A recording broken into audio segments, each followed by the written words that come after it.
Assalamualaikum warahmatullahi wabarakatuh. Cuba you all teka kita kat mana? Nampak kan? Di Herbs. Kita di Wisma di Herbs. Tempat ni kita dah pasang access point di beberapa tempat. Tapi Dato' Ali Shukri ni, dia tak puas hati. Dia buka satu lagi tempat, baru buat extension, dia nak pasang lagi access point. Tapi sebabkan tempat ni baru launch, kita tak sempat lagi nak pasang, dia dah panggil untuk buat launching. Jadi kami datang pada pagi ni untuk selesaikan masalah wifi diorang. So kalau dia dah harapkan tempat yang lama ataupun wifi yang lama di bahagian lain, probably dia akan kurang stabil. Tapi dia panggil kami untuk kami make sure live diorang ataupun launching diorang tempat baru ni tak ada masalah. Jom kita pergi tengok kawasan ni. So ni kedai-kedai dia. Dekat sini macam produk Papa Laris ataupun produk Ali Shukri yang you all boleh nampak banyak tersergam di sini dengan bagnya, dengan dia punya jeruk mangga ni, Masya Allah sedap nak mampus, dengan dia punya jeruk apa kita panggil tu, guava. Saya dah rasa memang best, memang kena beli, korang kena test, memang sedap. Okay, so ni tempat yang baru, extension tempat yang baru diorang. Saya rasa tempat ni diorang bina memang sangat-sangat laju. Sekejap je, saya tengok dalam masa seminggu settle semua tempat ni. Memang efficient teruk lah. Kat sini diorang ada display barang-barang diorang, yang barang-barang yang setiap hari diorang live dekat TikTok.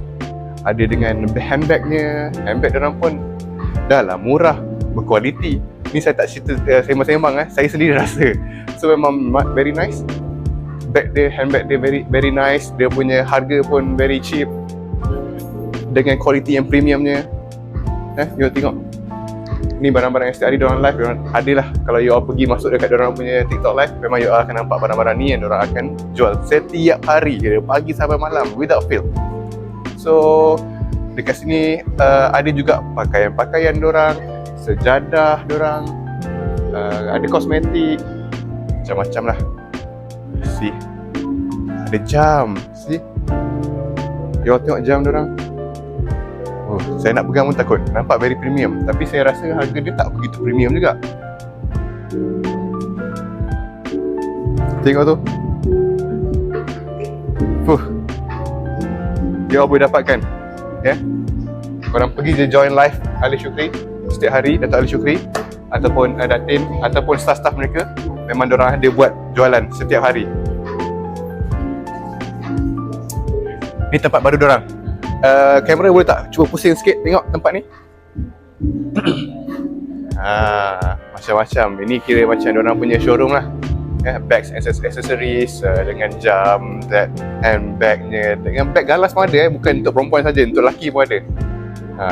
So dekat sini tempat sejadah. Sejadah pun very high quality, very premium. Harga diorang sangat berpatutan. Dia bukannya jual barang premium yang harga melamun-lamun tinggi yang orang tak mampu beli. So you all boleh try rasa dengan premium quality macam ni, dengan harga yang basic, yang rendah, you all dah boleh dapat. Right. So itulah dia showroom Dato' Ali Shukri yang baru di Wisma di Herbs Damansara. You all boleh datang dan cuba cuci mata. Kalau datang nak lepak-lepak kat sini pun boleh juga. Tempat baru yang orang baru siap dalam tak sampai seminggu pun saya rasa. So see you guys. Bye bye. Assalamualaikum.